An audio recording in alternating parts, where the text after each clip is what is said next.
রাশি অনুযায়ী জগন্নাথের মন্ত্র জপ করলে পাবেন সুখ, সাফল্য। আপনার রাশি অনুযায়ী কোন মন্ত্র জপ করতে হবে জেনে নিন।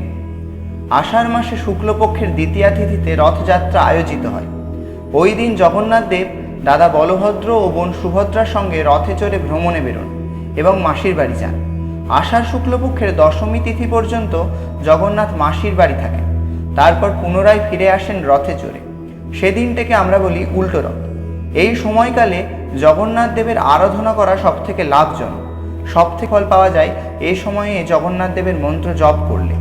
রাশি অনুযায়ী কোন মন্ত্র জপ করলে পাবেন অত্যন্ত সুফল, কোন রাশির জাতকেরা রথযাত্রার দিন কোন মন্ত্র জপ করবেন তা জেনে নিন।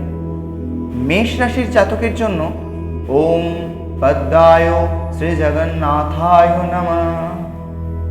বৃষ রাশির জাতকের জন্য ওম শিখিনে শ্রী জগন্নাথায় নমঃ। মিথুন রাশির জাতকের জন্য ওম দেবাদিদেব শ্রী জগন্নাথায় নমঃ। কর্কট রাশির জন্য ওম অনন্তায় শ্রী জগন্নাথায় নমঃ। সিংহ রাশির জাতকের জন্য ওম বিশ্বরূপেণ শ্রী জগন্নাথায় নমঃ। কন্যা রাশির জাতকের জন্য ওম বিষ্ণবে শ্রী জগন্নাথায় নমঃ।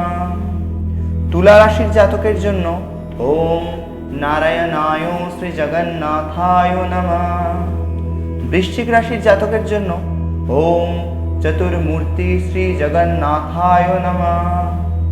ধনু রাশির জাতকের জন্য ওম রত্ননাভ শ্রী জগন্নাথায় নমঃ।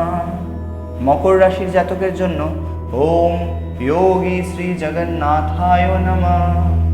কুম্ভ রাশির জাতকের জন্য ওম বিশ্বমূর্তয়ে শ্রী জগন্নাথায় নমঃ। মীন রাশির জাতকের জন্য ওম শ্রীপতি শ্রী জগন্নাথায় নমঃ। এছাড়াও জগন্নাথ দেবের চমৎকারী আরেকটি মন্ত্র আছে, যা উচ্চারণ করলে পাবেন সুখ, শান্তি, ঐশ্বর্য।